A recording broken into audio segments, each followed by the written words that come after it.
गुलामाने प्रतिक्रिया द्यायची नसते आणि गांडुळानं फणा काढण्याचा प्रयत्न करायचा नसतो. नाव न घेता उद्धव ठाकरेंची एकनाथ शिंदेंवर जहरी टीका.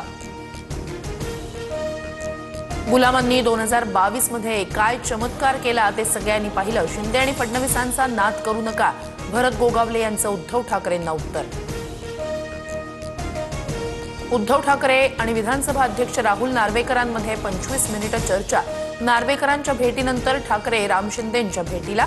अधिवेशन काळातच विरोधी पक्षनेत्याची निवड व्हावी, ठाकरेंची मागणी. काँग्रेसकडून विरोधी पक्षनेतेपदासाठी वडेट्टीवार यांचं नाव चर्चेत. मात्र भास्कर जाधवांच्या नावावर ठाकरेंची नार्वेकरांसोबत चर्चा. योग्य निर्णय घेण्याचं अध्यक्षांचं आश्वासन, सूत्रांची माहिती.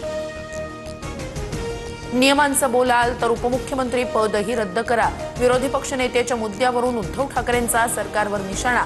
तर विरोधी पक्षनेतेपद सत्ताधाऱ्यांनी ठरवू नये, ठाकरेंचा सल्ला. रवींद्र चव्हाण आणि एकनाथ शिंदेंच्या बैठकीत बीएमसीसाठी महायुतीचा फॉर्म्युला ठरला. भाजप 130 ते 140 जागा लढण्यावर ठाम. शिंदेंच्या शिवसेनेला 80 ते 90 जागा देणार, सूत्रांची माहिती.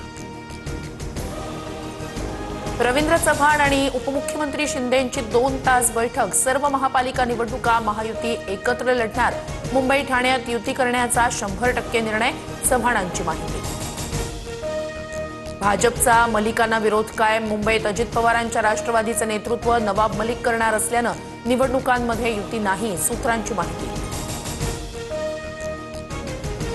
वडेट्टीवार शेतकऱ्यांचा रिजेक्ट केलेला सोयाबीन घेऊन सभागृहात. अखिल नावाची व्यक्ती पणन मंत्र्यांच्या पीएचं नाव घेतो आणि सेंटर चालू करण्यासाठी 4 लाख मागतो, वडेट्टीवारांचा आरोप. विजय वडेट्टीवारांविरोधात अब्रू नुकसानीचा दावा दाखल करणार. पणन मंत्र्यांशी संबंध नाही, वडेट्टीवारांनी पुरावे दाखवावे. वडेट्टीवारांचे आरोप अखिल काझींनी फेटाळले. न्यायिक प्रक्रिया पूर्ण होईपर्यंत वृक्षतोड करता येणार नाही. राष्ट्रीय हरित लवादाचा तपोवन संदर्भात अंतरिम निर्णय. किती झाडं तोडायची आहेत याबाबत तातडीनं अहवाल सादर करण्याच्या सूचना. आम्हाला जे करायचं ते करणार असं सगळं सुरू आहे. महाजनांना जनतेनं राजकारणातून उचलून फेकून द्यावं. तपोवनातील वृक्षतोडीवरून दमानियांची टीका. तर साधू संत झाडावर राहतात का, अण्णा हजारेंचा सवाल. काँग्रेसचे ज्येष्ठ नेते शिवराज पाटील चाकूरकर यांचं निधन. 90व्या वर्षी लातूरमध्ये राहत्या घरी घेतला अखेरचा श्वास. पंतप्रधान मोदी आणि फडणवीसांकडून चाकूरकरांना श्रद्धांजली. राज्य सरकार आणि मायक्रोसॉफ्ट कंपनीत मोठा करार. एआय हबसह 45,000 जणांना रोजगार मिळणार, मुख्यमंत्री फडणवीसांची घोषणा.